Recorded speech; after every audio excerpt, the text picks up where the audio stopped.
Okay, hello and welcome again. This is the session 5, or the June 9th session of the Pacific Northwest Rural Rental Housing Preservation Academy. We're excited to have today a great group of speakers to talk to us about financing options as they exist to help support our preservation work in rural communities in the region. So very excited to start with that. I also want to be sure to acknowledge my colleague, Adria Norwood, who is helping on the back end with all of the technical glitches as we work through them, and is a tremendous support to my team. And now that we have given ourselves a couple minutes, I believe we have a quorum of folks on, meaning the majority of folks who've registered. We've got at least half of you. So we're going to go on and get started this morning since we have so much going on for you today. I want to start the morning as I generally do, as we generally do with these sessions, with a land acknowledgement, honoring our Native relatives and also just honoring the land where we are, where we stand, where we sit, that we occupy, in the history of that land. Today, we are joined by my colleague, Sarah Torcell. Sarah is the program director for rural and Native housing on our team, Native American programs, and is joining us today from her home office in Columbus, Ohio. So thank you, Sarah. Thanks, Robin. So good morning, and thank you guys for having me today. Today, as Robin said, I am speaking to you from Columbus, Ohio, sitting on the traditional lands of the Shawnee tribe.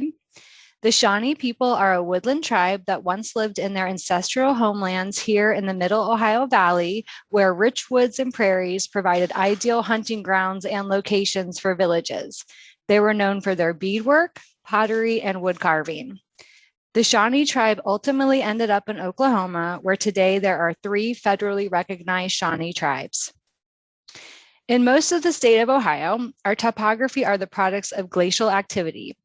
Ohio has 3 distinct regions: the foothills of the Allegheny Mountains, the Erie Lake Shore, and the Central Plains in the western half of the state. Ohio consists of rolling plains for the most part. Now, that may not seem super exciting compared to some of the majestic places across our great nation, but growing up in a small rural area, I spent most of my childhood playing in the fields, exploring the rivers, being outdoors, and leading my siblings on daily adventures where our imaginations took us far beyond Ohio. Family vacations back then were taking road trips to see Ohio landmarks like caverns and gorges and ravines and serpent mounds. As a kid, it was very exciting, and coming from a family of farmers, it was also second nature to be outdoors and one with the earth. And now, as an adult with my own child, I found myself re-energized with appreciation of the land around me.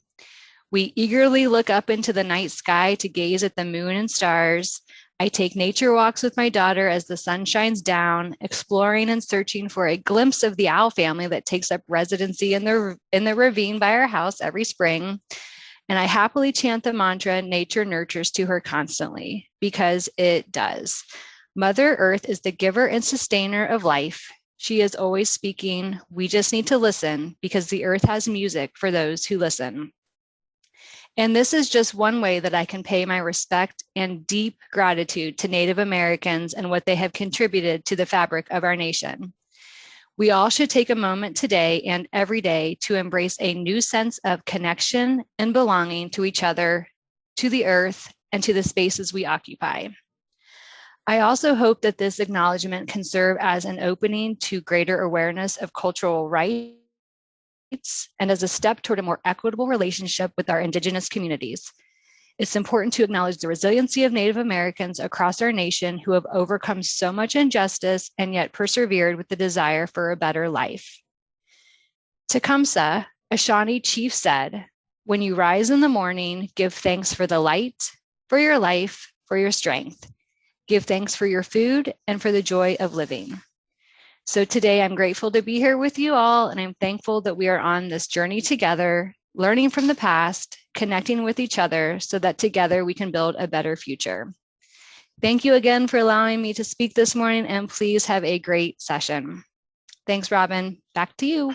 Thank you, Sarah, and thank you for that reminder of gratitude for the places where we come to this conversation from.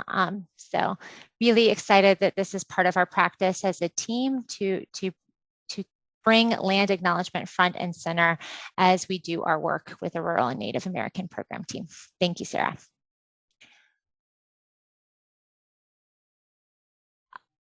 As we said, that was the land acknowledgement. Again, I'm Robin Wolf. I am the Senior Program Director of Rural Housing at Enterprise Community Partners. And at Enterprise, our vision is to have a country where home and community are stepping stones to more, and to make home and community places of pride, power, and belonging, and platforms for resilience and upward mobility for all. Is as that we are a national nonprofit that addresses the affordable housing crisis from a variety of angles, including owners, operations, financing, syndication, nonprofit advocacy, and a slew of other facets of Enterprise Community Partners. If you would like to learn more about us, there's always the opportunity to do so through information that we'll be sending out after this webinar. As you learned when you logged on, the webinar is being recorded. The recordings will come out to everybody who is registered for this session after the session, in addition to slides that everybody will be presenting today. I do want to make sure we thank our partners, Fannie Mae, JP Morgan, Chase and Company, Oregon Housing and Community Services, and the Collins Foundation. Also want to make sure to acknowledge the work that has been done to support us on the local level by the Department of Commerce, the Washington State Housing Finance Commission, and also the local USDA and national multifamily housing team at USDA that's helped us to create content for the Academy. This all falls under a preservation framework that we are sort of going along as we go through these sessions. We've talked about the identification of homes, looking at list of expiring properties, pre-development work, and acquisition. Financing lies in this acquisition space, and this is our second session really to focus on financing options. We have already talked a bit about state housing trust funds, LIHTC, CDBG, home, the Federal Home Loan Bank AHP programs, and private foundation funding. Today, we are going to focus on the debt side of some of this financing work, 538 loans from the USDA, HAC preservation products that are available through HAC, and then local CDFIs in Oregon and Washington, including NOAA, WCRA, and Craft 3. So we have a really robust lineup for you. And without further hesitation, I'm going to introduce you to our first guest speaker. It's Anthea Martin. Anthea is the Senior Vice President based in the Denver office, in the same building as I am based when I am in my office as well, here at Bellwether Enterprise. She has over 20 years of experience in multifamily finance, especially in loan origination for both market rate and affordable multifamily properties, with an emphasis on FHA HUD, Fannie Mae, Freddie Mac, and USDA rural development loans. Throughout her career, Anthea has been responsible for structuring, underwriting, and closing over $1 billion in total volume. Anthea lives, as I said, in Denver with her husband and 3 boys. And I'm just so excited that she is here in the Denver office, and we have a chance to get to know each other. Anthea is an incredible representative for the affordable housing community here in the state of Colorado. She serves on the Colorado State Housing Board as a member and vice chair, and as a Housing Colorado board chair. And in 2016, she was the recipient of Housing Wire's Women of Influence Award. So with that, Anthea, I am going to turn the conversation over to you. Excellent. Thank you, Robin. Hopefully you all can see me okay. I'm going to go ahead and do a share screen of the USDA Rural Housing 538. Oh, it looks like you have it up. Great. Thank you for that. You beat me to it. I appreciate that. I'm going to go over today the 538 program and give you a brief overview of what this program looks like. But before I do that, first of all, I want to thank Sarah for that beautiful land acknowledgement. I really personally appreciated that. And also wanted to give you all a brief background on some of the loan programs that Bellwether Enterprise provides. So we are a direct agency lender. That's Fannie Mae, Freddie Mac. We're also a FHA HUD lender. And in our affordable housing program, we have several investors. So we also offer private placement loan options as well. So I am part of the affordable housing and FHA team here with Bellwether Enterprise. I'm focused on the Colorado region and West Coast region, which is fairly large, as well as national. Really, I can do anything nationally, but most of the RD opportunities that we have seen this year have been in New Orleans. We've seen a couple in Colorado and Arizona, and also in Oregon as well. So I can speak a little bit to those specifically, but today really just want to give you some general terms along with this term sheet. And if you have any specific questions after this, I always invite phone calls or emails. I'm happy to help out, point you all in the right direction. So with our RD program, RD specifically works with new construction or substantial rehabilitation of any multifamily or senior housing. It's not going to be eligible for assisted living. It is eligible for age restricted. There are really three ways that this program works well or can work. And one would be a construction and permanent loan option. If you're familiar with the HUD 221D4 program, it's similar to that, where it's streamlined construction and permanent loan. It automatically converts from the construction to the permanent loan. We then have a permanent forward only option. So if you have a construction lender that you like working with and you are looking at a new construction option in a rural area, then we could secure a forward loan for you, which means that that loan is going to close simultaneously with the construction loan. Your rate is going to be locked in initially at that closing, so you eliminate any interest rate risk. There's a bit of an adder for that forward period, but that is really attractive, just being that you can lock in the rate today. The next option is going to be the sub rehab. So RD does not offer an acquisition loan or a straight refinance program. However, the way that most of our clients get around this is via the sub rehab option through the 538 program.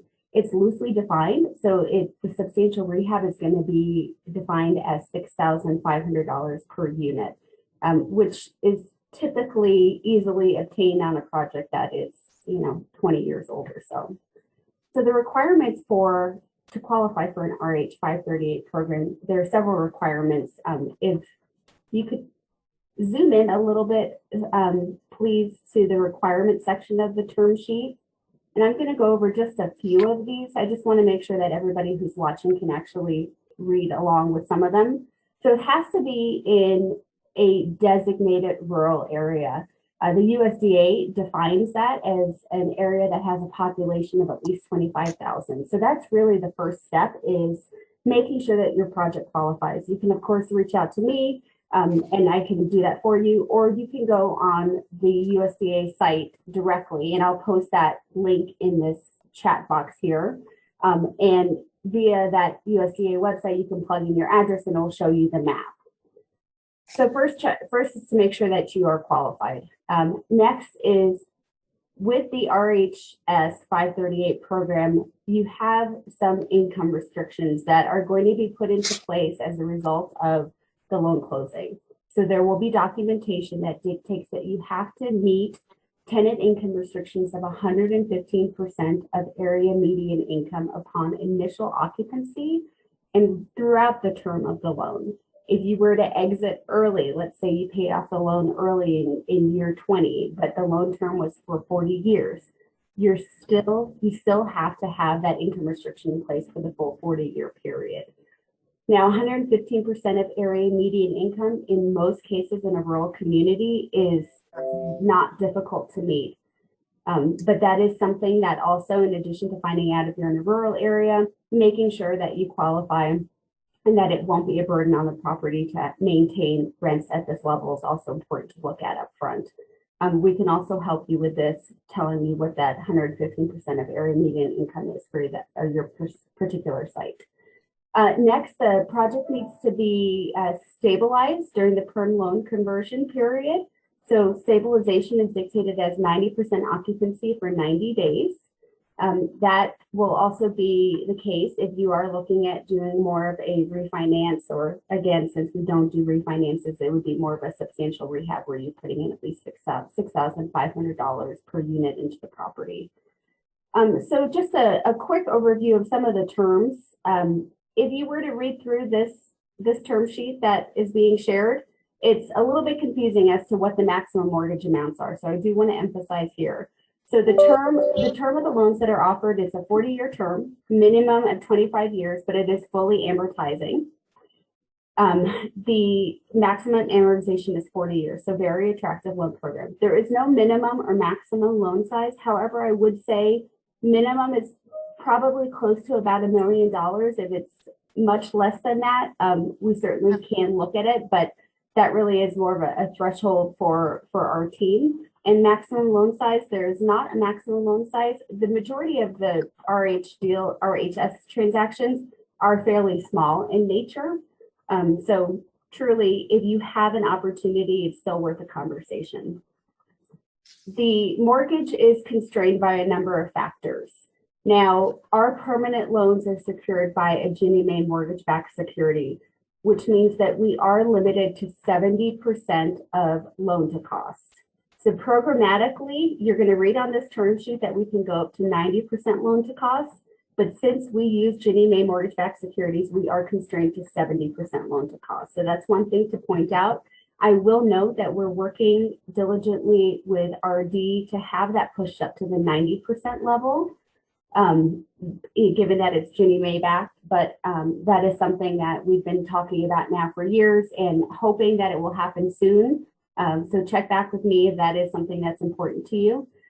The next item is for the construction and perm loan programs. That is also going to be constrained by 70% loan to cost. That was pushed up recently. It used to be 50%. So they have made some changes, and we hope that they continue to make some changes for this program to be more competitive. Interest rates varies depending on time, obviously. I will let you know that the most recent interest rate that we locked and closed on a couple of weeks ago was 3.875%. That was for a deal in Louisiana. That's a good example of an acquisition opportunity that my client saw. So they saw a property that was in need of some pretty substantial rehab, and they went the route of doing a construction to permanent loan. In terms of timing, the construction to permanent loan program takes a little bit longer to close than a straight permanent or forward loan would. So the construction to perm loan in that instance, I'd say, is typically about 9 months. For just a straight forward loan, you could get that closed really within 3 to 4 months. So in terms of complexity and hassle, it's not as it doesn't take as long as a HUD loan will take, but it's certainly not as quick and as easy as maybe a bank loan would be if you have that experience. This is a non-recourse loan. The mortgagor has no personal liability other than the bad boy carve-it. So as long as you behave, you're good there. Typical prepayment penalties, etc. Those are really the key things that I wanted to note for the program. And I'd really like just to take this opportunity now that you have the term sheet at your disposal, see if anybody has any specific questions on the RD program. I don't know if we can open that up to some Q&A, Robin. Yes, we should be able to, if you can put questions in the chat, or if you can raise your hand, that's probably the best way, and then I can open up to ask the question live. Anthea, while we wait to see if there's questions from participants, I do have a question. We've been hearing from the USDA multifamily team at the national level that they think that 538 lending is not necessarily the best fit for 515 housing. I was wondering if you might have heard that, or what your thoughts might be on that. I will tell you my thoughts on that. So I have been working on a 515 to 538 deal now for about 3 years. And I will say that I don't think that they have a handle of the best way to make that work. It's not the smoothest process. But, you know, in this instance, in the deal that I'm looking at in Arizona, it's really one of the only options for them to get maximum loan proceeds. And so we're really pushing that, and we are actually this close to being under application on the 538. The biggest hassle with the 515s is not the 538 component getting the new proceeds in place. It is working with RD to set the rents, to determine what capital improvements are going to be made. And you really have to work in tandem with them, get the appraisal, get the PCNA, and all of those components together will help you get your maximum rent setting. And it's not until we know what the rehab is going to be and until we know what the rents are going to be that we can actually move forward with the 538. So it's almost like the chicken before the egg. And a lot of that comes down to the borrower. We're working directly with RD on the 515 side prior to the 538 piece. And Robin, I just honestly, for some of these properties, I don't know what other options they might have other than perhaps a bank loan. But even with a bank loan, I mean, the terms and the pricing offered with this program, you just can't beat it. Right. No, I agree. We're of the same mind on this, Anthea. I think that's why it was a little bit shocking to hear that from the RD multifamily office, because it has been used with such success on portfolio conversions for 515 as well for preservation. So just wanting to make sure that the lender perspective was of a similar mind on that, and continuing to, and also really noting that it's a lot of that has to do with the transfer process itself and not necessarily the financing tool of the 538 in terms of timing. But I will say we've worked closely with the borrower on the 515 piece. There's a good bit of hand holding that goes into that before even we start talking about the 538. So anyone who has a 515 and is looking to move forward with a 538, I'm happy to have a conversation and talk through what's needed and how best to work with RD. And also to talk about different offices. I mean, different offices are better to work with than others. So, any intel that we have that we can share, we're happy to do that up front. I see we have a question from Patrick Peterson. So has RD given a timeline to address the 70% loan to development issue? So the 70% loan to cost constraint currently that's on these properties tied to the Ginnie Mae mortgage-backed security piece. There has been no timeline. It's important to the industry. We are in conversations with them as industry representatives. I can tell you that's also been something that's been in the work for several years. We're likely not going to get an indication from them as when, but we keep being told soon. So I guess different people have different versions of soon.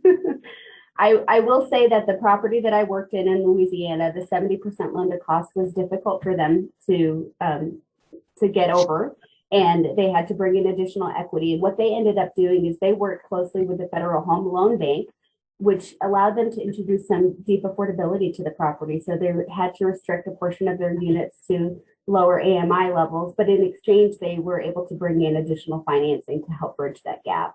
So Federal Home Loan Bank is a good source to help right now for funding the gap. And, because of the 70% loan to cost, it's critical that we have conversations like this that are being presented today on the importance of funding the gap and how we can all share information and do that well. Another question here from Larry. Can a Section 538 loan be used to simply rehab an existing Section 515 project? Yes, so that is the example that I was sharing in Arizona is an existing 515 project that needs rehab work. It can be done. It does have a long time frame, so make sure that you allow for several years to work through that process. And if that is something that you're looking to do, I highly recommend working with your RD lender to engage a PCNA off the bat. That's really the first item that needs to be done, is find out what type of capital repairs need to be done. Then you work and put together your budget, what your income and expenses would look like, and work with RD to set those rents. That's really the first step prior to moving forward with the 538 program. A question here from Walt. I think I see one from Marty. Oh yeah, there's Marty ahead of us. Yeah. How has RD's reorganization of their multifamily program impacted your work on Section 538 transactions? So we actually submitted one of our RD transactions during that reorganization, and as to be expected, we experienced some delays, a good bit of delays actually. I'd say at least 2 months worth of delays. They seem to be running pretty smooth now, and once they went through the organization, I was pleased with how quickly they were able to get to closing. We did have a timing. The borrower had to close on the land by a particular date, and they worked with us to achieve that date, which, in their defense, I really feel like they did a good job at working with us. But it was a bit of delay there for a little bit, as to be expected with a government reorganization. Walt, can sub-debt be used to meet the 70% loan-to-cost requirement while reducing the amount of true cash in the project? Perhaps the seller carryback on the land or mezz debt from a lender. So seller carryback note is really seen as, it's not seen as true sub-debt. So if you had sub-debt from a government agency where it was a true soft note, surplus cash note, then yes, sub-debt can certainly be used to reduce that, because a soft note like that would not have to be included in our calculations there. A seller carryback on the land or mezz debt from the lender. So we are able to use land equity as part of that calculation. And then mezz debt from a lender. Yes, we are able to have mezz debt from a lender. We have to take first position. And again, it really comes down to determining whether or not it's considered soft pay, meaning it's paid from surplus cash flow, or hard pay, meaning that it's required to pay regardless of what your cash flow is. So anything that is considered soft, it works much better. When it's hard, sometimes that goes into our calculation and won't give you the result that you're looking for. Awesome, thank you. We've really dug in with some some substantial questions for you, Anthea. So I really appreciate you being on and being able to field those for us. And because we have so many folks lined up to speak today, we're going to move along in our agenda. Sure. Thank you so much for participating. Thanks so much. And we will get everyone Anthea's contact information after the session, in addition to this long-term sheet, so that you can ask additional questions that you might have of her about the USDA 538 guaranteed rural rental housing product. Thanks so much. Yes, thanks, Anthea. I really appreciate it, your participation. So with that, we are going to turn the agenda to Kristen Bloom. Kristen Bloom is with HAC, and she is the Senior Loan Officer at the Housing Assistance Council, or HAC, as it is lovingly referred to. I feel like very broadly within a rural housing community. And Kristen joined HAC in 2019 and leads the loan fund's business development and underwriting activities for the HAC Loan Fund. And she has 12 years of experience previously in community development, lending at LISC and Coastal Enterprises Incorporated. So I'm excited to hear from Kristen about opportunities that HAC has specifically around rural housing preservation, and to learn more about what that is. So take it away, Kristen. Thank you. I'm excited to be here. Hopefully you can hear me. I was having internet problems earlier this afternoon. Next slide, please. I'm going to start with just a little bit of background on HAC in case you're not familiar with us. I mean, we have a mission to improve housing conditions for the poor, with the rural poor, with an emphasis on the poorest of the poor in the most rural places. We have a special focus on high needs groups and regions, including Indian Country, Mississippi Delta, farm workers, the Colonias, and Appalachia. We also have a special focus on rural housing preservation. So we're excited to be here today to talk about that, particularly USDA 515s. Next slide, please. Oh, you're already on the next slide. We are the only national nonprofit CDFI dedicated solely to helping local rural organizations build and preserve affordable housing. We do that through our loan fund, which we're talking about today, but we also provide training and technical assistance to build capacity of local nonprofit organizations. We have a research and information arm that does a lot of data and housing and general rural research on rural America and issues facing rural America. And we also have a policy and advocacy group focusing on improving housing through policy change. Next slide, please. We are celebrating our 50th anniversary this year. We're very excited about that. And our impact over these last 50 years has been large. We've worked in all 50 states. We've supported more than 2,800 organizations. We've invested more than $310 million and supported 70,000 units. Next slide. So our loan fund provides capital for rural affordable housing development and preservation. We support both homeownership and rental development, new construction and preservation. We finance all stages of development from pre-development, acquisition, construction to mini-perm or permanent for rental housing.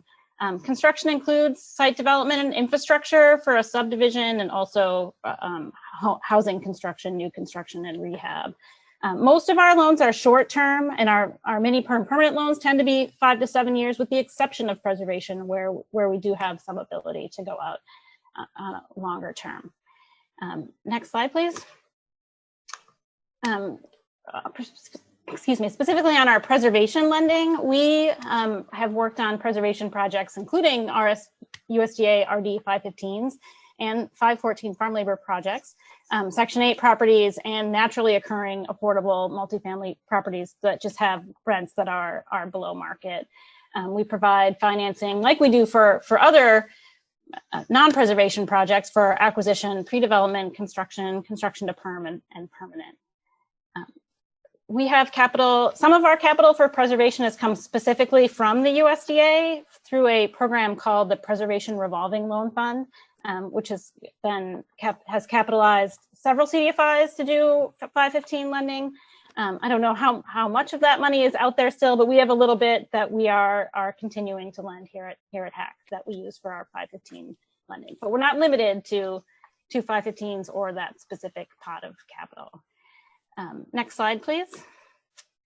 This is our term sheet, which I believe you're going to be sent our full general term sheet for our preservation lending. Our eligible borrowers are nonprofits, housing authorities, tribal entities, and for-profit developers. And we fund existing affordable or mixed income rental housing with or without current income restrictions, although we do need to have the majority of the units be affordable to 80% of AMI or below in most cases. We focus on rural areas like Anthea had said, where anything that's USDA eligible would be eligible for our program, but we use a slightly different definition, which I'm happy to screen projects if somebody wants to reach out to me. We can use it for a variety of financing uses. Our minimum loan size is on the smaller side. Our minimum and maximum loan sizes, we start at a minimum of 50,000. We go to a maximum loan size for preservation of about 1.5 million. That's not a hard limit. We do have some flexibility, and we do finance larger projects and larger loans in partnership with other lenders, either as co-lenders or participants when needed. Our rates right now range from 4.5% to 5.5%, depending on the specific project and borrower, and if we can blend in low-cost capital that we have access to. The term and amortization, our short-term loans are 24 months or less, and our longer-term loans tend to be 10 to 15 years. But we're flexible to meet a particular LIHTC investor need. We've done some 18-year loans when needed to make a deal work.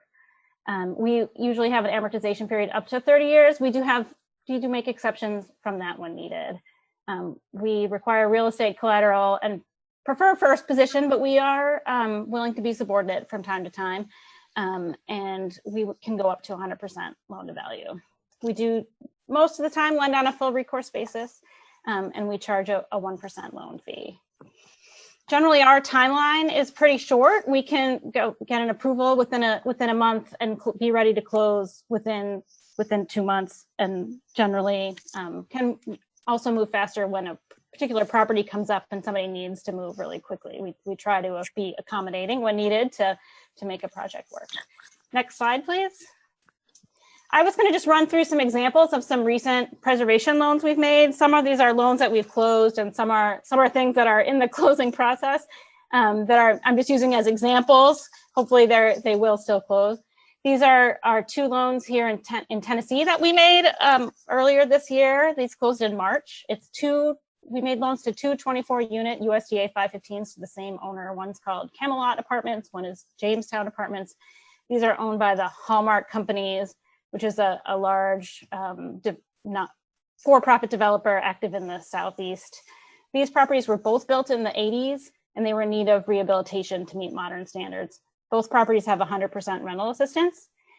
They were capitalizing these properties with 9% LIHTC, and then HAC's construction and permanent financing. And the existing USDA debt was re-amortized at 1%. HAC's loans specifically to these properties were each about $1 million on the construction side, and those would be paid down to about $400,000 as permanent senior loans. Our rates on these were 4.75, and we had a 17-year term and 30-year amortization. And these were two separate loans. They didn't combine these into one project, although we have another loan we're working on right now, which is taking two 515s, was able to get 9% credits for both of them, and it's going to combine them into one larger project, and that's keeping some of their transaction costs a little bit lower. Next slide, please. We also work on preservation of 515s without LIHTC. I think LIHTC is probably the most common source for a big rehab, but sometimes it's hard to get those resources and the properties can't wait. So we try to find ways to preserve these as well. So we made a loan last year to a property in Florida called Amaryllis Gardens, which is a 514. It was purchased by Diverse Housing Services, which is a new nonprofit created by people who have been working who own a management company and had been seeing a need for someone to come buy properties from folks who are retiring from wanting to own 515 and 514 properties in this region. So they created a nonprofit and they worked with us to find a way to finance in what they considered a two-step preservation transaction here. The sources here were HAC's financing, which we made an acquisition loan that covered the cost to buy the property, which was a very minimal payment to the existing owner, and then address some immediate repairs of the property. Recording in progress.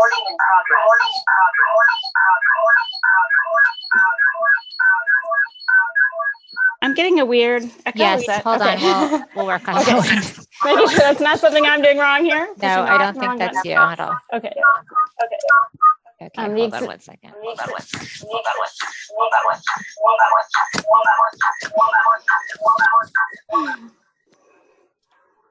Okay. I think we've got it. Oh, you're okay now, okay, Kristen. Thank you. Sorry for that, everyone. Technical glitches occasionally still happen, even though we're a year into the virtual delivery of these sessions. Okay. Yeah. So in addition to HAC's loan, the USDA re-amortized their loan at 1%, and the borrower is in the process of applying for Federal Home Loan Bank and looking at other local and state resources that they can use for rehabilitation. So we made a $360,000 loan. It has a 5-year term. We did give it a 30-year amortization, but the expectation here is that we'll be refinancing within that 5-year window when they bring in other preservation resources. One of the things that we're looking at here is whether they'll be able to get rent increases to support additional debt should they not be able to get the resources that they need in a timely way. So there's still some thinking going on the long-term preservation strategy on this one. But they were able to purchase it from the retiring owner who was really ready to move on, and were able to work to keep it affordable for the long term and keep the RA. This one only has 70% rental assistance, but they're able to maintain that and keep the property occupied. We also had made earlier, before we actually closed this acquisition loan, we had made a $50,000 loan for pre-development for this borrower to look at this property and another 515 property they're looking at buying in the same region of Florida to help with those third-party costs and studies they needed to determine that these are feasible transactions for them. So that's something else that we'll look at is early stage capital to help us assess a property. Next slide, please. Another thing we do, and I know this came up in the last questions from the last speaker, is we will make repair loans to existing owners of 515s who need a little bit of capital to complete some improvements to their property. We consider these repair loans, but it could be larger and be considered a rehabilitation loan as well. This example is a property in Texas. This loan is in the closing process right now, and so fingers crossed that it closes soon. But this property had a sewer line failure, and it impacted the habitability of some of the units. They needed funds in excess of what they had in reserves to make the repairs and return units to habitability. And they worked with the USDA, who approved a rent increase, I think ultimately of about $40 per unit per month, which is a good size rent increase. It is 100% rental assistance property. And that was able to support the additional debt needed here, which was HAC's $325,000 loan. It was a construction to permanent loan, so it's going to pay for the improvements. And then after the improvements are done and the units are occupied, it will convert to permanent. It'll be a 15-year term on a 30-year amortization. And there was also a little bit of owner equity in this one as well. The owner had funded some of mostly the third-party costs to get through the USDA approval process. They needed a capital needs assessment and other documents. Next slide, please. Oh, one thing I forgot to mention on that last one is, since it is only a modest repairs that are being made, they're just really replacing the sewer line and rehabbing a handful of units that were impacted. One factor in making this loan is what their long-term strategy is to address the other capital needs that it's going to have in the next 5 to 10 years. And the capital needs assessment did show that it had other needs. And this owner is looking at combining this 515 with others it owns in the state and doing a larger 4% transaction. And they've started the work to think about that. So we did look at what the long-term needs were and how those were going to be addressed. We didn't just look at it as a repair loan. We wanted to make sure it was going to be well preserved, either immediately through the immediate transaction or through future transactions, so that it will be affordable for the long term. We also make loans to Section 8 properties. And we've been working with a borrower in the Midwest who's buying 2 small 100% Section 8 properties in rural communities in the Midwest. These both haven't closed yet, so I'm only going to provide a few details. We've been looking at here providing construction loans to bridge the 538 loan. They wanted to come to us for the construction financing rather than the 538 program. And then the plan is that we will be permanent subordinate financing, which would be hard debt. And maybe I should talk to Anthea about this a little bit and make sure it works, because it seems like it's been acceptable to their 538 lender. So I think it should work. These have 100% Section 8, so there is a track record and income, predictable income that's projected, and also a track record. It's not a new construction unit development or property where the revenue is maybe less certain. So there is a underwritable income here, and that's why we were comfortable with the subordinate financing. And so the 538 loan is limited to 70% loan to cost, and we're providing subordinate financing to 90% to fill that gap. And the owner is coming up with the difference through some local funding. And so we've also have historically done some of this gap financing for 515 properties as well behind the 538 loan, but those were a few years ago, so I don't know exactly how they were structured. Next slide, please.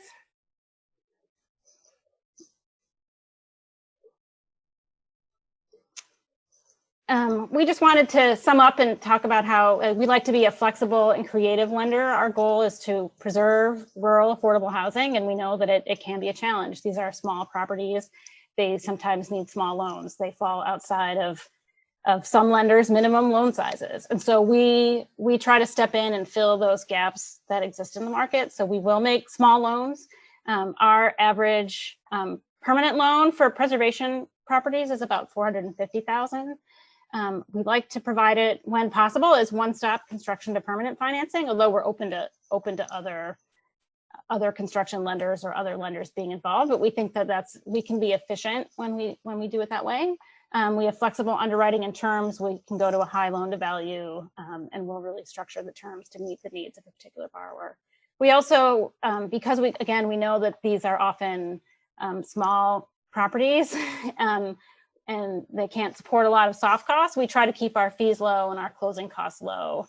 We do charge a 1% loan fee, but we have very minimal other closing costs. We try to avoid using outside attorneys so that we don't incur legal fees, and we really do work hard to keep those costs low. We will waive appraisals unless they're needed by other lenders for existing properties that have underwritable rent history.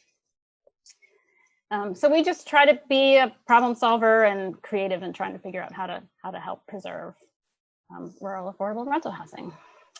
And the last slide, please.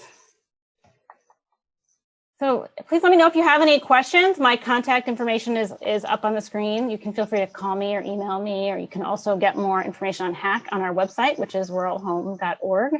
And if you have any questions right now about the lending that we've been doing or what we'll consider, I'd be happy to answer them. Yes, this is a great time for questions that you might have, Kristen and HAC, and about the specific products and the way that they can be utilized on preservation. Kristen was really interested in that concept of taking a Section 8 financed rural project and then using HAC dollars to bridge to the 538. I saw that one example. Have you done it other times, or is that sort of a new model that you're pursuing? Well, we have 2 loans that we've approved that are both in closing right now, and all indications are that this is going to work. I've only been at HAC since 2019. We haven't done this in my time here, but it's possible prior to my joining the team that we had done this. But it seems like these are small. One's a 17-unit property, one's 24 units. Their capital need for permanent loan need is on the small side, and it's a relatively young nonprofit without a lot of their own capital that they can bring in. So we like to try to find a way to make it work. So we have, and we're making these loans, assuming they get all the other approvals that they need and can get their 538 committed as well. No, that's great. It's a different use of 538 than I had thought of. So, and then in actually helping to see how it works with this with that bridge piece, because sometimes I know that the sequencing can be challenging with the construction to perm. So yeah, just intriguing all around. Any other questions? I don't see any coming through that you might have for HAC. Okay. We have so much going on today in the agenda. So we started today talking about HAC's products are available nationally, and they are a national CDFI.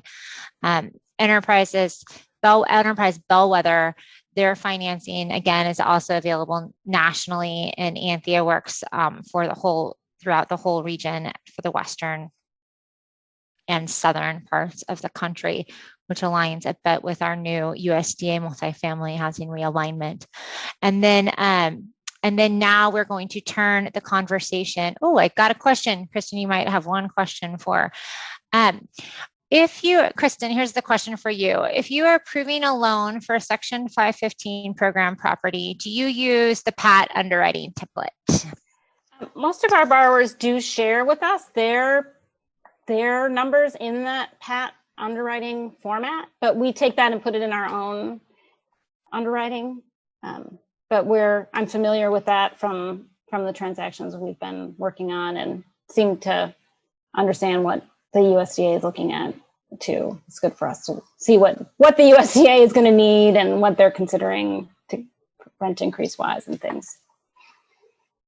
Yes, no, thank you for that. And thanks for that question, Larry. I know the PAT comes up a lot as we talk about these projects. I think the folks who are working on the transfers spend a lot of time in that tool. So, okay, I think now, Kristen, we are going to transition into our local partners, starting with NOAA. And so I would like to introduce, we have actually a team from NOAA that's going to be working with us today, but I'm going to first introduce Ann Remers. Ann is the Director of Lending at NOAA, which is the Network for Oregon Affordable Housing. So we're excited to have Ann, who join us. Ann has a ton of experience in both syndication on the private side and then at NOAA on the CDFI side and financing of affordable housing preservation transactions. She is joined today by by her teammate, colleague, Rob Prasch. Rob also at NOAA, and they will talk a bit about NOAA and what NOAA has to offer in terms of permanent and gap financing for preservation projects in rural parts of Oregon specifically. I also, as those of us who participate who might not be in the state where the products are offered by a specific CDFI, I think that we can also glean what we want to advocate for through our CDFIs in our states, as well as we learn what different states might have to offer in their specific areas. So looking forward to the conversation, and I will turn the mic over to you, Ann and Rob. Thanks so much, Robin. I appreciate it. Let me just start out. I've always been given the advice that I should tell a joke at the start of these things to sort of address my nerves, but I'm a terrible joke teller. So instead, I had a dream the other night about my presentation, and in the dream, I spent the entire time over at the food table and left Rob to do the entire presentation. So thankfully for Rob, this is virtual and there is no food table today. So next slide, let me just tell you a little bit about NOAA. So we are a nonprofit community development financial institution. We were formed in 1990 by the Oregon Bankers Association, sort of as a risk sharing for banks back when, affordable housing was unknown, and they, excuse me, as banks were just getting into affordable housing and figuring out the program. So we only operate in Oregon, as Robin mentioned. We don't cross our state borders. We have wonderful partners surrounding us. You will hear from one of them later. And we primarily, when we started, were only doing permanent lending, but we have grown tremendously and have added a range of products from pre-development loans, acquisition financing, permanent lending. We have a tax-exempt bond program. The one thing we don't do is construction lending, but I will talk a little bit more about that later. So one of the other sort of primary roles NOAA plays in Oregon is housing advocacy.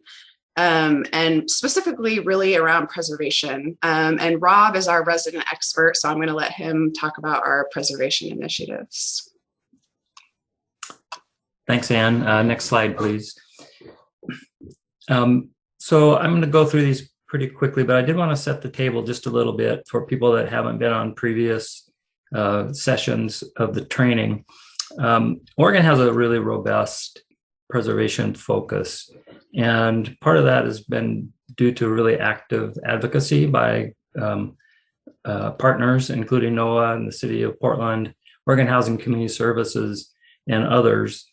And we formed a group in 2007 to try to really focus in and sharpen preservation strategies here in the state.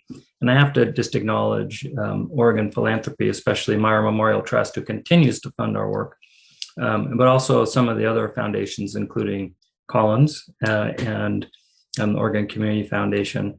We also had a huge, very significant grant from the MacArthur Foundation that really got us going. Back in this 2007-2008 period, the steering committee put together a number of strategies to respond to the loss of Section 8 properties and RD properties that were coming up. And really, those strategies worked very well. And Ann's going to talk about the acquisition financing that we put together, the Oregon Housing Acquisition Fund. But before that, next slide, please. I just wanted to expand a little bit on all the things that Oregon has done through the legislature, through public policies of our housing agencies, both the state and local. We have legislative champions that have worked year in and year out in the session to come up with dedicated preservation funding that allows these projects to go forward. Just since 2007, Oregon has invested hundreds of millions of dollars in soft resources that make these preservation transactions work, and have preserved over 15,000 units. Over $1.6 billion preserved in long-term subsidy contracts.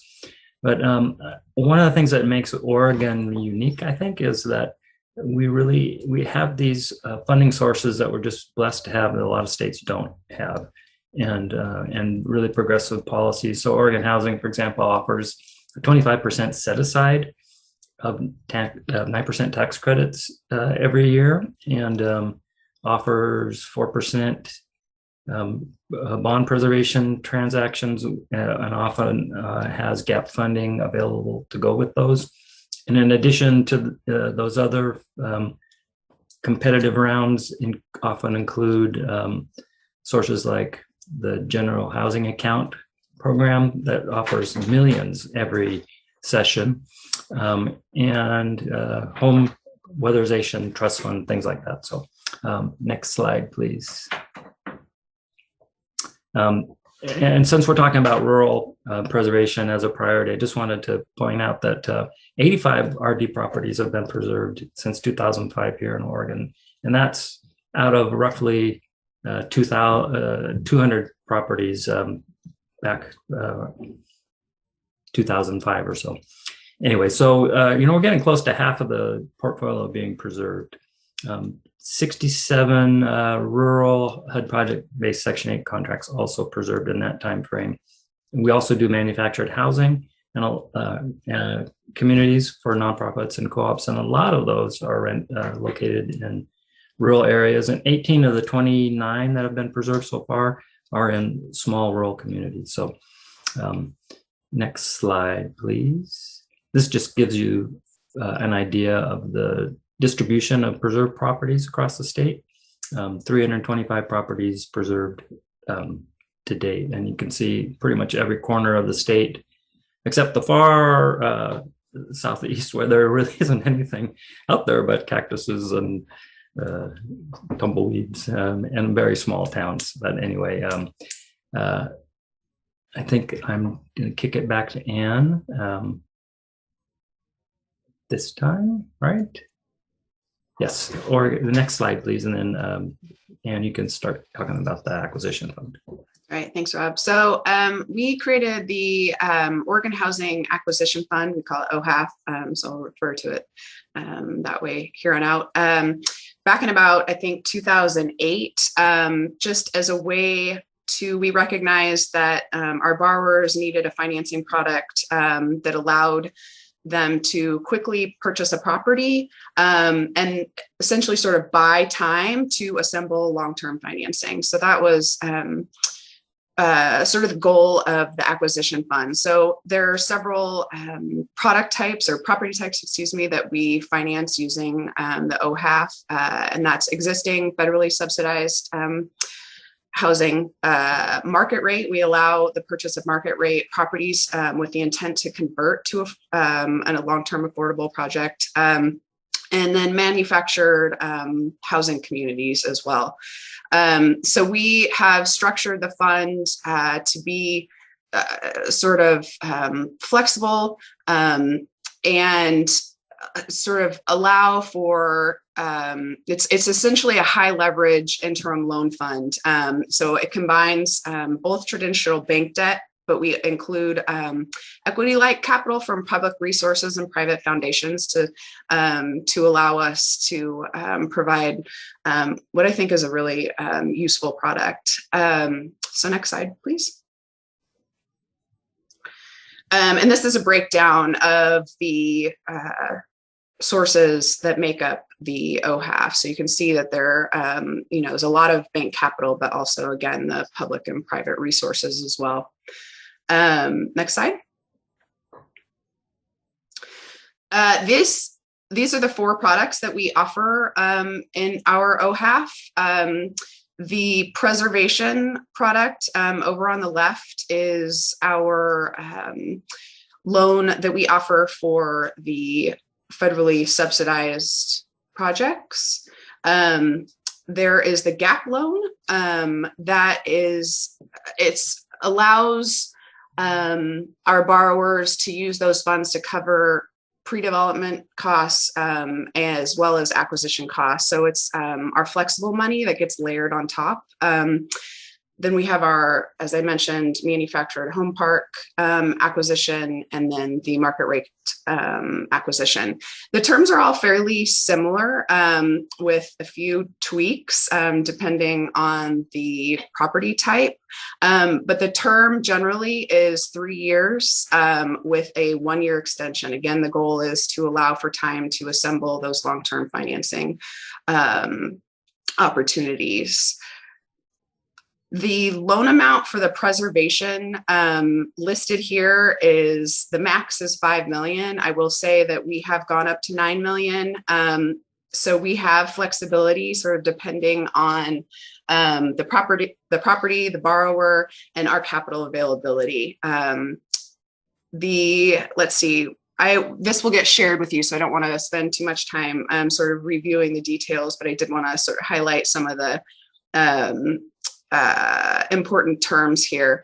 And then I think the other important term is that it's interest only through the period, and the gap piece, if that does get included in the financing package, is deferred to maturity. So again, flexible terms. Let's see if there's anything else I want to highlight here. I don't think so. I will add that we, especially for the market rate conversion, we include a provision in our loan agreement that just requires that the ultimate development be affordable for the long term. So obviously it's not affordable during the term of the loan, but just want to establish up front that that's our expectation.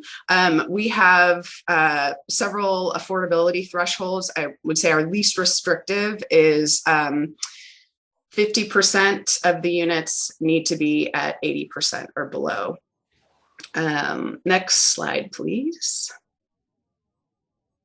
So this just highlights some of the projects that we, or the, all of the different types of loans that we have provided over the course of the life of the OHAF. Let's see, next slide, please. So our hope is that once the projects are under ownership and the long-term financing is assembled, that part of that long-term financing will be a NOAA permanent loan. So that's what this slide is outlining, is our permanent loan product. We have, let's see, they're typically 20-year terms with a 30-year amortization. Our rate is, our floor rate is currently 4.25%, but is based on the 10-year treasury plus 275 basis points. So I think we're a little above that 425 right now. Let's see, next slide, please. I would say that sort of one of the most unique opportunities that Oregon offers is the Oregon Affordable Housing Tax Credit. So this is a state income tax credit that allows the project to offer lower rents. So the lender benefits from a tax credit that essentially buys down the interest rate by up to 4%. The beauty of this tax credit is that for preservation projects, typically a project would have to demonstrate that the benefits are being passed through to the tenant in the form of a lower rent. But for preservation projects, that pass-through doesn't need to be demonstrated. I'm sorry, my husband is speaking. I might need to pass this to Rob. I apologize. So one of the currently there is a bill in the state legislature to align the OHTC with rural development transactions. So the OHTC is a 20-year credit. As you may know, the RD transactions are typically a minimum of 25 years. So we have proposed the OHTC to be up to a 30-year credit, depending on that other financing source. So that bill is with the Joint Tax Expenditures Committee right now. So we're hopeful that it will pass and it will allow more flexibility for the rural development projects, which is exciting. The other thing I should note about the OHTC is that manufactured home parks are also exempt from demonstrating pass-through. So it's a really big benefit to the properties. Again, it's in the case of, an example is our current interest rate, as I mentioned, is probably around 4.35 today. That would, we have a minimum floor for our OHTC of 1% interest rate. So that's where we would be today, a 1% interest rate on those loans. So it's a really great tool. Rob, anything you'd like to add about the OHTC before we move to the next slide? Just one thing, Anne, and I would just say that it is an amazing tool for preservation projects. In fact, sometimes you don't need any other public resources to make these deals work. And an example of that is Home Forward, Oregon's largest public housing authority, is doing their next few rounds of RAD conversions with straight up tax credits, tax exempt bonds, and OHTCs and no other gap resources at all. So, and then we're actually looking at refinancing a older bond portfolio with a developer, just straight up refinance with OHTC to lower their interest rate. So it's a great tool. Thank you. Next slide, please. All right, my favorite product is our pre-development financing. It's actually a similar funding source as our GAP product, but it is, so these are non-bank funds. We're able to be flexible and creative with these funds. Typically, it's used for land acquisition, pre-development, and as I mentioned, GAP. So it's a fairly popular product. Oftentimes, I'd say a majority of our financing these days using our pre-development product is for land acquisition. We have an example of how we've used this financing on a rural property. We provided a loan that combined both the pre-development and the land acquisition, so they were able to acquire the property. We will now be providing it's construction financing. It's a small project. It's a small construction loan, not something that our bank partners were interested in providing. And so we're able to use this loan product to fill that gap for them. And then we'll also be providing the permanent loan as well. So this is my favorite because, again, it allows us to be creative. And I guess one of the takeaways I would hope for everyone today about NOAA and our loan products is we are trying, I think, sort of similar to Kristen and what she said, we're trying to fill gaps in the market. We're really focused on preservation and rural projects and making these things happen. So we always want to have conversations to see if there's anything that we can do to figure out some financing that works for the project. We won't always be able to. We do have some limitations, particularly when there's bank capital involved. But we can also be a resource. Rob is incredible. He's a steel trap. I think he could tell you about every existing federally subsidized project in the state of Oregon. And he's an incredible resource. So to the extent that we aren't able to assist, we're hopeful that we can at least be a resource. Next slide, please. So this is just a little bit of a case study of the variety of products that we offer and how they've been used. This is Cottonwoods 1 and 2. They're actually two separate loans. They're neighboring properties. One's a family property. One is a property for elders located in Hermiston. They had existing Section 8 contracts. Our OHAF was used to acquire the projects, again, to buy time to assemble the long-term financing. So those closed in 2009. They quickly were able to assemble that financing, and construction loan closing occurred in July of 2009. And then we also did the permanent loans for these as well. One of the properties had a full allocation of OHTCs, and another property had a partial allocation of OHTCs. So this is sort of the full range. Actually, I will note this didn't actually have a gap loan on it, so it wasn't the full range of products, but this is sort of an example of how we hope the OHAF and perm loan products can be used. And next slide, I think that's it for NOAA. Rob, did I forget anything, leave anything out with my nerves? You did fantastic. All right. Got everything. Nobody has any questions because you hit everything. Perfect.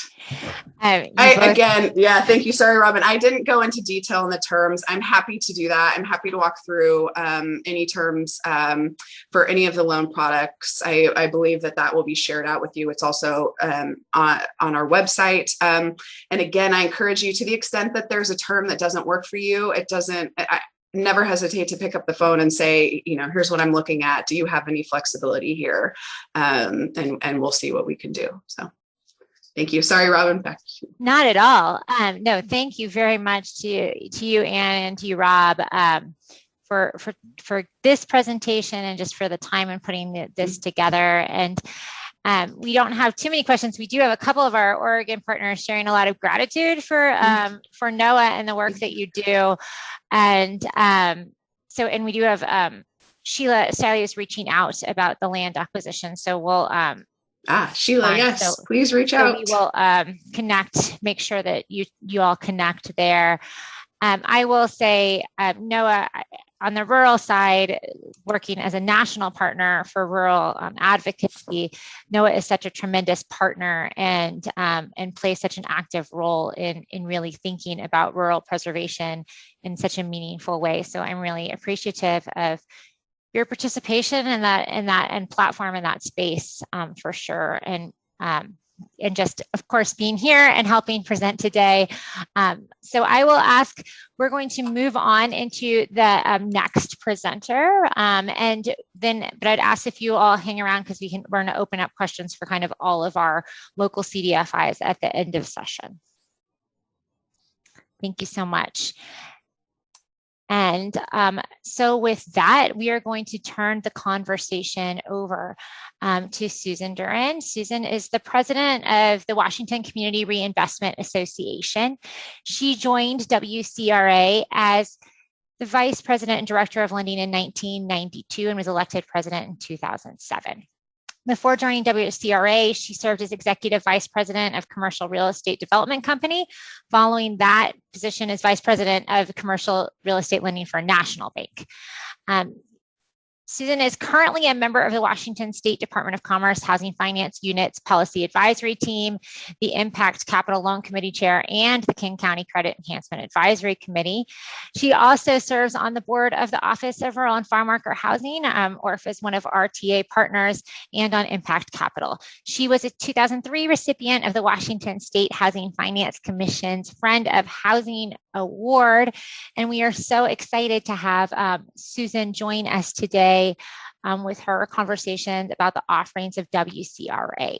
So with that, I am going to ensure that we can turn this over to Susan.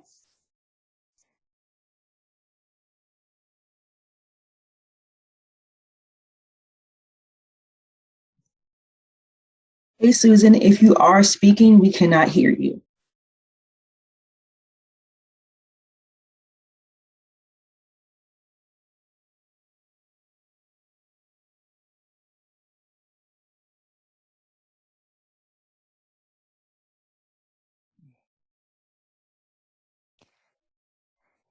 This has been a session full of lots of guest speakers and lots of crazy behind the scenes. And sometimes it works as we expect, and sometimes it doesn't. So because we have yet another guest speaker to join us today, I'm going to transition from Susan to Walt. And I will introduce Walt at this point. And Adrian is going to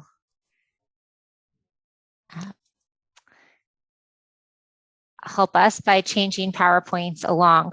Walt Postlewait has been in banking or finance since 1991, and he's currently at Craft 3 as the New Markets Tax Credit Investment Officer, serving a variety of roles with Craft 3, including Chief Lending Officer and Chief Finance Officer. So prior to joining Craft 3 in 2010, Walt was a traditional commercial banker on the rural Oregon North Coast after beginning his banking career in 1991 with Bank of America in Portland. So Walt, we're excited to have you here, and I see you, so that's a great sign. I think we've got your right slides up, and I'll let you take it away. Thank you. I could just go ahead and cover Susan's material and make it up as we look at the slides. But that's improv theater, and that's not exactly what I think everyone's signed up for. That could be fun. I would note that the slide on the screen is not mine. There we go. That would be mine. And just for reference, I'm kind of the odd duck in this group because what the work that Craft 3 does is more of a generalist approach to capital. We're not specifically housing, and I would actually argue that Craft 3's forte is not long-term housing because our capital stack really is not about long-term money. But the reason why I was brought into this conversation is we are a creative capital solution, and we have played a role with housing at a number of different levels with the capital stack, and primarily capital is usually the limiting factor in these projects, whether it's preservation of existing housing or creation of additional housing. Home for me is out in Astoria, Oregon, and we have had a housing crunch for our what I would call workforce housing, and that is a segment that is extremely difficult. Most of the people on this webinar are very familiar with affordable housing and LIHTC and how to put those types of projects together. It's a whole nother animal, I guess, for the lack of a better term, for workforce housing, which is a need, I know, in this rural community and other rural communities. So with Craft 3, we are a CDFI, very much like NOAA. They are a CDFI focused on housing. We are a community development financial institution really focused on all types of commercial projects, and we also have a consumer line as well for clean water and also energy efficiency. But my world really centers around the commercial side. And so in and around housing, we heard earlier, and it was my question as far as the loan to cost, we heard that the USDA product caps out at 70% loan to cost. So where does this other 30% come in? We can be flexible. We have actually been mezz debt in these types of transactions where we can be very patient. We can, it's always a spectrum, right? So unlike other speakers you heard today that have a product and they can outline what this product looks like and how it could fit your needs, I have an empty shelf.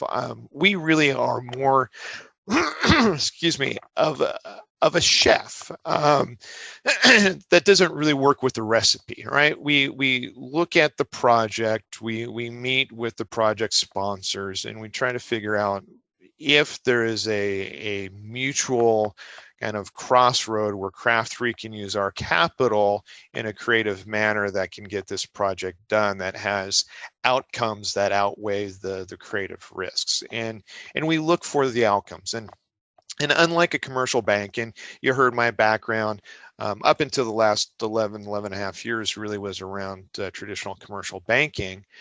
Craft 3, and generally speaking, the CDFI industry as a whole, we do not lend money to make money, right? That's the role of a commercial bank, right? And we expect that. They tend to be for-profit corporations.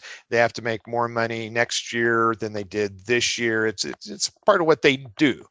But CDFIs, frankly, I think we are too well kept of a secret. I don't think people in at least Oregon and Washington, where Craft 3 does business, actually knows Craft 3 or actually even knows what a CDFI is. But it's a very powerful financial institution in the capital ecosphere that lends money to achieve outcomes.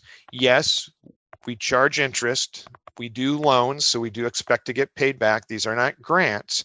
And I should note that Craft 3 is not a low-cost option. Most of the capital we lend out, we borrow from the commercial banks because they're able to use that relationship on their bank exams. It's part of the Community Reinvestment Act. So our cost of funds is a little under 3.5% now compared to a bank that really has not had cost of funds for the last 10 or 15 years. So we are a little bit more expensive, but what you get is a lot of flexibility. We heard earlier that the USDA, to bring in this mezz debt, has to be soft debt. What that means is we have to have a subordination agreement that is either, we charge a loan fee that covers the interest, so there's not a monthly payment or an annual payment or a quarterly payment during this period of construction or the stabilization period before we can get out. Excess cash flow, so if we don't get paid, we can't take action. So this is what CDFIs can do. And for Oregon and Washington, that's where Craft 3 does business. And I'll have you go to the next slide. So the first slide was where we have offices. We do have 8 offices in Oregon and Washington. In Washington, we are in Port Angeles, Seattle, Walla Walla, and Spokane. And in Oregon, we are in Astoria, Portland, Klamath Falls, and Bend. And then this slide, just with the color-coded dots, kind of is just representative of where we have done lending. We too have not done a lot in the southeast corner of Oregon, which is high desert and pretty open, a lot of junipers. So the takeaway that I would like you to have from Craft 3 is if you do have a housing project and there's a gap in your capital, call us if you're in Oregon and Washington, and if you go to the next slide, you'll have my information. We're also going to be with the information going back.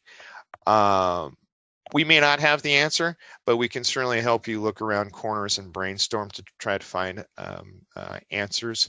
If you're not in Oregon or Washington, I highly recommend that you learn about the local CDFIs you have in your area. I know that we do work with NOAA. I actually had an opportunity to work with them a few years ago on a really cool energy efficiency program for multiple housing. And with multi-housing, it's hard to think of energy efficiency upgrades because that's all on the shoulders of the property owner. And we came up with a way to do that. So if you got a gap in your capital, think of a CDFI, reach out and have a conversation. It may not bear fruit, but it certainly could bear fruit. And as 2 quick examples was brought up by my NOAA colleagues, that manufactured home parks are important, and these housing units need to be preserved. And we all know that the trend was to convert these parks into other uses. They're a large plot of land. You can develop that land into really kind of higher yield or more expensive value and sell it. But then these people find themselves without a home. We are active in working with the park tenants to form co-ops. We have financed co-ops to buy the property when they come in sale. And I wouldn't say that CRAF 3 is a speedy credit decision, but we also know that time is very important. So as opportunities arise, we are able to act fairly quickly to try to come up with the solution. So manufactured housing is definitely a place that CRAF 3 and other CDFIs have played. And then more of an obscure housing piece that CRAF 3 got involved with. About 4 or 5 years ago, there was a family down in the Tillamook area on the coast. Actually, Beaver, Oregon, I believe was the mailing address. Anyway, the USDA had approved them, and I can't remember the program and what number, but it was a single family house. This family was approved for the permanent loan through USDA, but the construction loan that is the product of this single family through USDA, the construction side doesn't work well, just with the rules and the way the draw process has to work. No contractor really wants to work under that draw schedule. And so it's great, it's a construction loan program, but if you can't get a GC to actually sign up for it, these homes don't get built. And this family was actually stuck in this endless loop for about 2 years when USDA actually called us.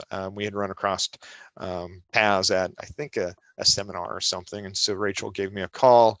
We looked at it, and we had a limitation on lending money into this project because it was going to be a primary residence. And our concern was we did not have the right consumer lending licensings for this.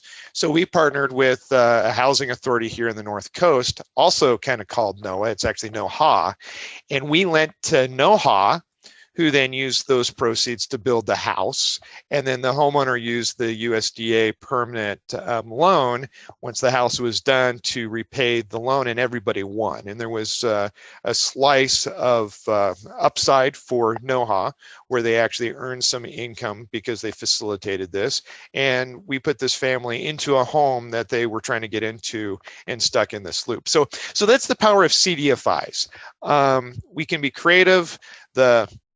I would say the hardest part when you talk to a CDFI is most of them don't have this product sheet that they can hand out to you. So there's a lot of Q&A that goes back and forth in trying to figure out what the true capital needs are, what are the limitations that capital comes with any other financing. And then it really is kind of going to the skunk works and trying to figure out if there's a solution that CDFI can provide where the risk is managed and the outcomes of that capital into that project outweigh the risks that have to be managed. So that's just what I wanted to share with you. It was kind of more of a generalist approach. Like I said, I was kind of the odd duck in this group. But if you don't already have a relationship with a CDFI, I would encourage you to do that sometime here in 2021. If you have kind of a to-do list, I would add that to it, because CDFIs can be a very powerful partner in the world of housing and also outside of housing. Back to you, Robin. Yeah, no, thank you so much, Walt, for that. And I 100% agree with your endorsement of CDFIs and their importance in housing, and also just in creative capital for small business development, economic mobility as the whole economic development. So CDFIs, we have several of CDFIs who are on the call today, including HAC has their CDFI, and then Enterprise also has a CDFI and Enterprise Community Loan Fund. So I don't know if we said this at any point in time, but CDFI stands for Community Development Financial Institution, and they are certified by the Treasury as organizations that are explicitly established to serve specific communities, low, moderate income populations, and to meet mission. So, or if it's a CDFI as well. So lots of CDFIs going on. And part of this conversation, Sheila, you had a question. How would a CDFI work with land lease process for single family housing with the CDC?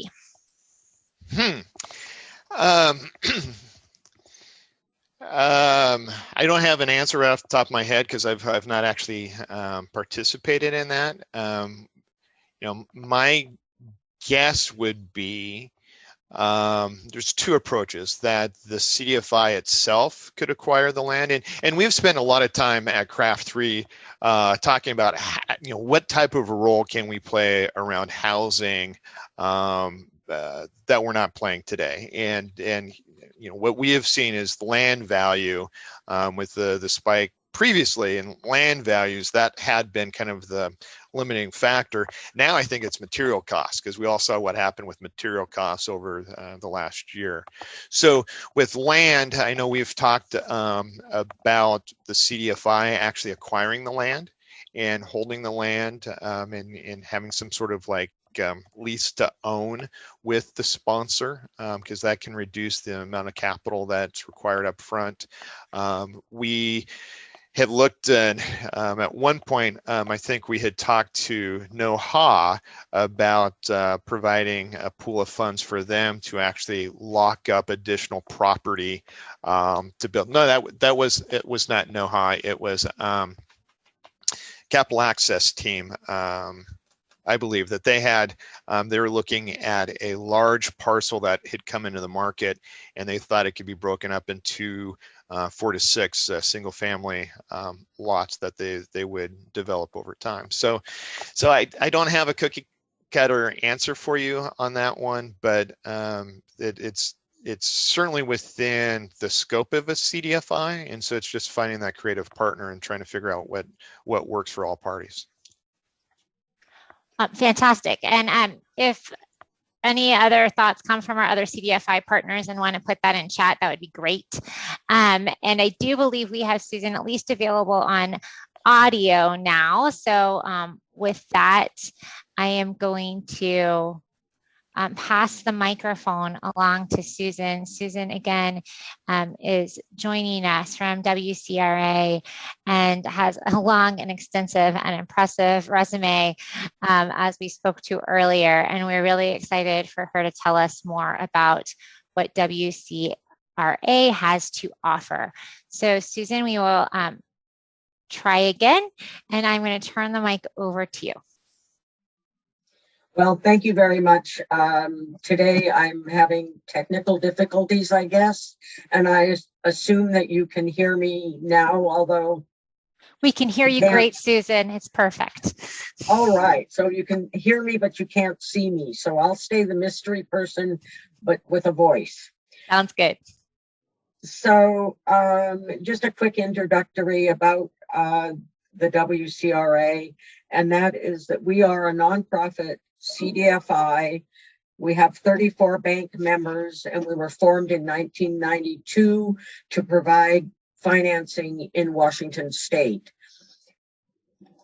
Over the years, we've financed over 400 million in loans for about 14,000 residential units and over 272,000 square feet of economic development. We have two pools of loans for funding multifamily affordable housing with the same terms, and those include our preservation transactions. And we have a pool for economic development, a Capital Plus program funded by the Washington State Housing Finance Commission for nonprofits that are emerging and probably not bankable at the time that we make the loan to them, and a reasonably new early learning facilities program where we are involved in both financing through our Department of Commerce and WCRA Economic Development, and grant dollars that have come in both from Balmer and another entity. And we are a portfolio lender. I wanted to make that clear so that what we're doing in our portfolio covers the slide that you're now looking at for multifamily permanent loans. And the program is that we use that one for our rural preservation, also for both acquisition and rehab. And that is eligible for both nonprofits and for-profit borrowers. Loan terms, I'll just say they're anything from 3 to 30 years, and amortization can be up to 30 also.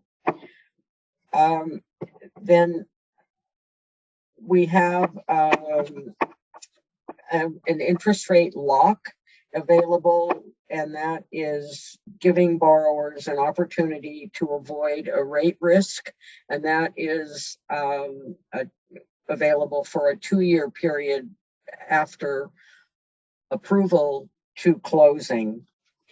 And loan to values are up to 80% on the WCRA side and up to 90% for all the financing. And then other debt without hard payments are not included in our loan to value limits. And that's important because if there's no hard payment requirement, you can actually end up with a total, including that debt, that would get you over the 90%. Debt that also affects our debt service coverage, which is a minimum of a 110 to 1. But once again, that calculation doesn't include any debt that is not payable during the term of our loan. We have prepayment penalties on our loans that are over 7 years, but it does decline over the remaining term of the loan. And there's no minimum loan amount, but there is a maximum of $7.5 million. Relative to preservation, the requirements would be a CNA, USDA inspection, and an approved budget. Our rehab transactions do require a third-party inspector, and we will want a regulatory agreement for the affordable rental units. They don't all have to be under that regulatory agreement, but the majority should be. And our loan fees will usually be between 0.5% and 1% of the loan amount. We do have a housing trust fund that excuse me, can be used to contribute to the financing for nonprofit transactions. It's a huge opportunity to give nonprofits very low or no interest rate transactions to assist in their equity side. Next slide is about the interest rate information. And this was, I pulled this, as you'll see, from May 21, and it's from a published Federal Reserve Bank H15, and those Treasury constant maturities are matched to the loan term. They do change weekly, and the on a loan that doesn't have an interest rate lock will set that rate 30 days prior to the loan closing.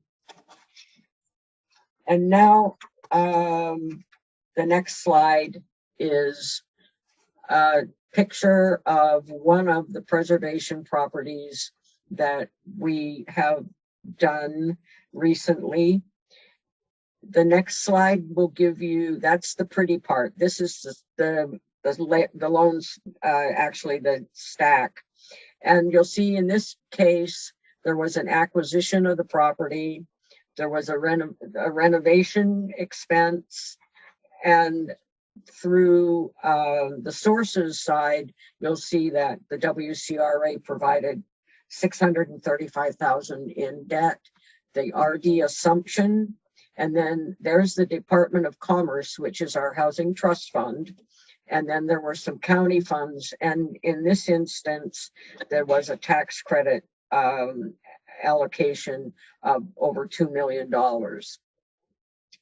The second picture, the next slide, this is this is a 32 unit property that was an acquisition rehab. This is one of the buildings. There are a number of them. And then the financing stack is the next screen. And on this one, there's a different acquisition and renovation costs. And then from the sources side, you'll see the WCRA has debt. There's an RD assumption. Once again, the Department of Commerce and a county transaction and tax credits.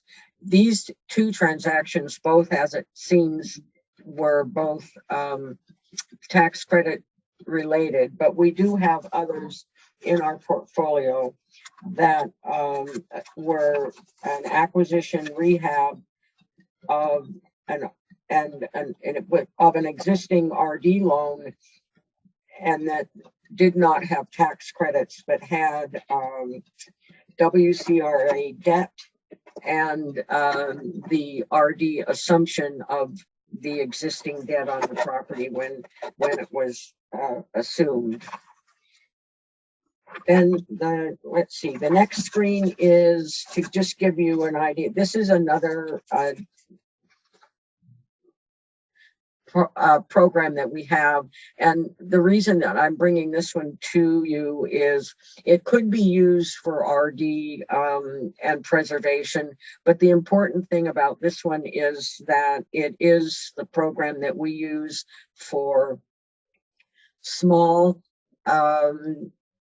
nonprofits who are maybe not able to obtain bank financing initially, either because of their current financial situation, or they need to grow their financial situation to be able to be eligible for a banking financing. It's been a really great program. It's done a lot of really significantly interesting financing, both for, in this instance, I've given you the one for real estate, but it also has a program for equipment also. So the properties have, many of them have had an interesting tenant bases, specifically a lot with social services or special purposes needs. And they actually, during the time that the loans have been on our books, they have managed to become bankable and pay off our loan with bank loan, pay off this Capital Plus loan with bank loans, and move into what I guess we will refer to as mainstream banking. And it's, like I said, I'm just showing it up because I think it's an interesting one. It's one that we've used for a number of different projects over the years. It's funded by over $11 million from the Washington State Housing Finance Commission. And the backup of that is that in Washington State, our Finance Commission was not given the ability to lend. That was a bank lobbying requirement that back when they were formed, they could do all the other things that they're given to do with tax credits and bonds, but not direct lending. So that's the background for why we have been able to obtain this funding and use it for this purpose. The next slide is basically our brochure, and it lists our members and gives a quick synopsis of the different loan programs that we do. And I guess that I'm making this go fast because I know that I was disruptive earlier and we've only got until noon. So I'm trying to fly through this and get everything said that I wanted to get said. So there you have it. Thank you. And thanks for your indulgence. I'm so sorry. Not at all, Susan. This is, as the hostess of this virtual space, I apologize for the technical difficulties that you experienced. I did have a question come in from Shelley Collin about the RD assumption that we see in the stack in one of the examples. And the question is, are you signing the required RD subordination, as that has been seen as the holdup for some lenders, is the rural development subordination requirements. And so, Susan, that core question I think is really specifically to you and WCRA, is how you handle that RD subordination request. Actually, we have not been asked to. We are a first lien lender. So the answer initially is we have not, and we have not been asked to sign it. And we have declined the opportunity to have a parity agreement also. So far in Washington State, we've managed to continue to do these transactions without either parity or subordination. And I guess, from our standpoint, our member banks would not agree to our subordinating anyway. So it would be, it wouldn't be something we could do. Okay, thanks. That makes sense. That is, I know that it has come up, this subordination requirement. So in different areas. So I'm interested to see going forward if that will be a different as the multifamily housing team has changed a bit and realigned on a regional basis. At this point, we have a couple of, we have about 10 minutes that we can assign to questions for the entire group. I'm going to open it up for the entire panel to answer questions. You can, of course, submit questions via the question and answer or via the chat feature, or if you're fancy and just want to press that little hand at the bottom of your screen, you can do that as well, and we can let you speak.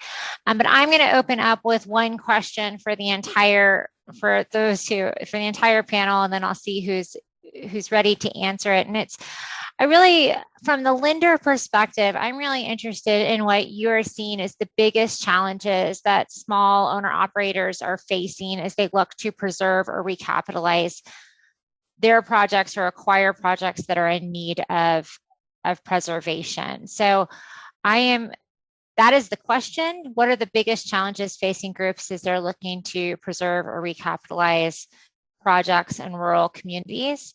And looks like Rob is the first to turn his video on to provide an answer. Take it away. Well, just from a perspective of getting deals done, I really think it's capacity, especially with smaller deals that don't always lend themselves to combining with others to get to scale that works. So I think number one, that's the biggest problem that many of the smaller rural groups face. And sometimes the projects are so small, they don't generate enough fee to pay for a consultant. So, you're really kind of struggling. Yes, capacity, and then that fee comes up over and over again. Walt, looks like you might have a thought here.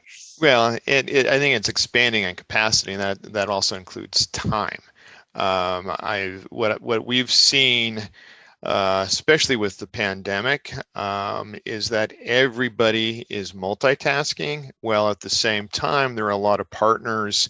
Not throwing any general categories under the bus, but as we have kind of migrated to a remote workforce, some organizations have been much better with their throughput, response time, getting the job done than other groups or agencies. And so you've got the project sponsors or business owners that are now further stretched with what they're trying to get accomplished during a day. Well, their third-party people they're dependent on, those results or deliverables have slowed down. So I think time capacity is what I would say is a huge issue now in getting things done and in getting capital and in projects moving forward.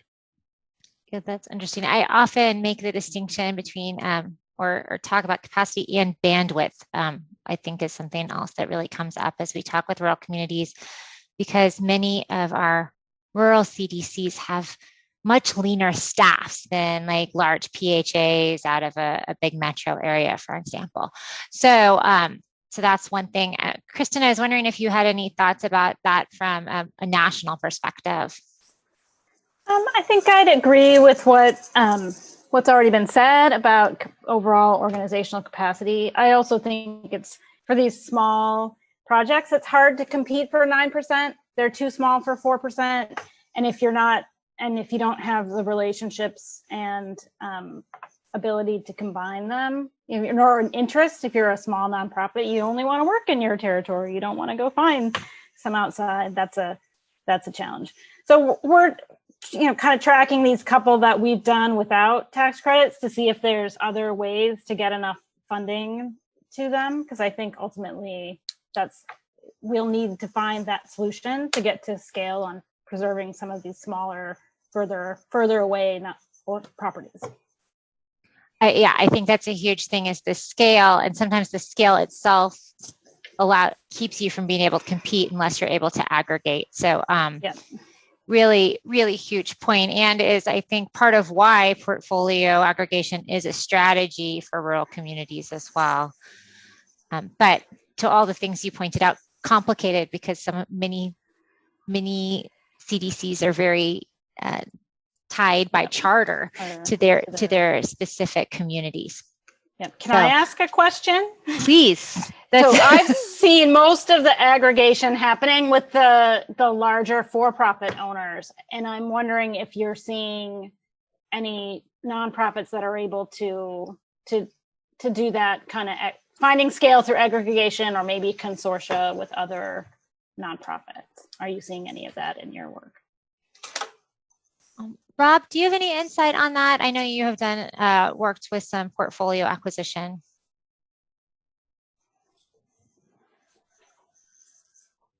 Well, I would say there's been a few examples of consolidations and portfolio deals, but almost all of them here in Oregon have been done by larger for-profits, because they have the experience, they have the capacity to get those deals done, and they assemble teams that can go in and repeat those same kind of transactions all across the state.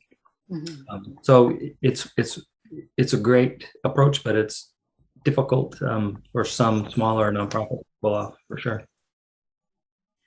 I guess I'll say that the two examples that I used were both acquisitions by a reasonably small nonprofit, but they had joined a partnership with a for-profit that had the experience to work through the whole process for them. So that was, and it wasn't just as a fee developer, but actually initially as a real partner in the transactions. That's really interesting, Susan. And I think that's an interesting model that we could look to explore further.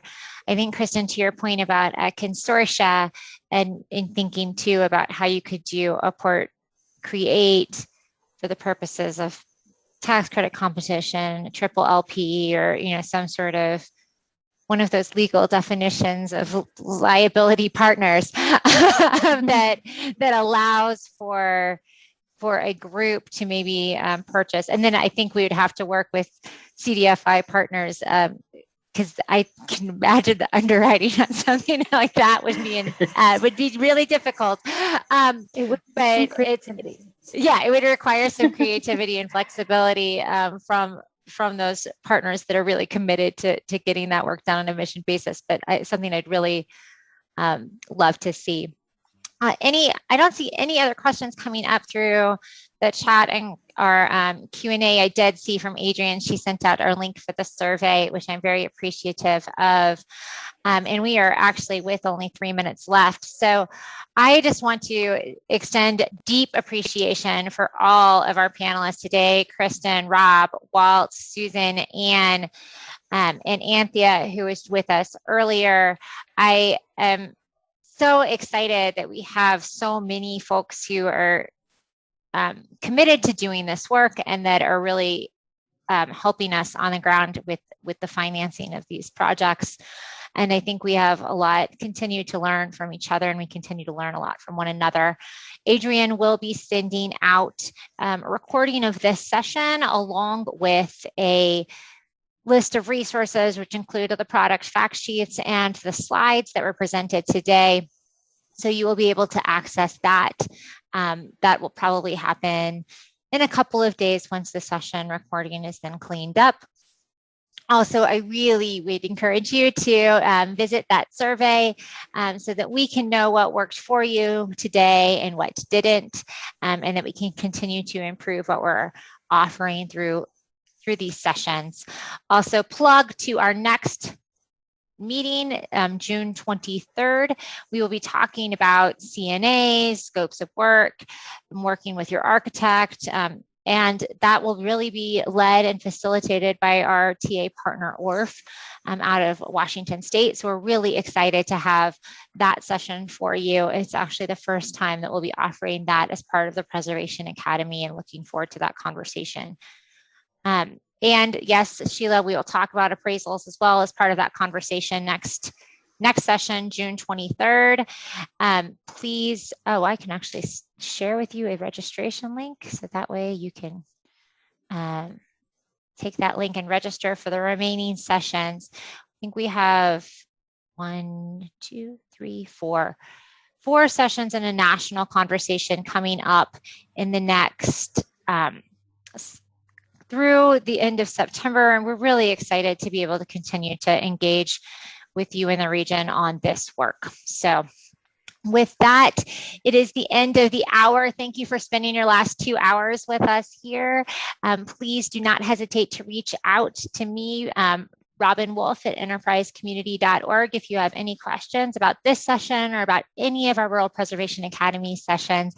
And we hope to see you in a couple of weeks. Thank you very much. Bye.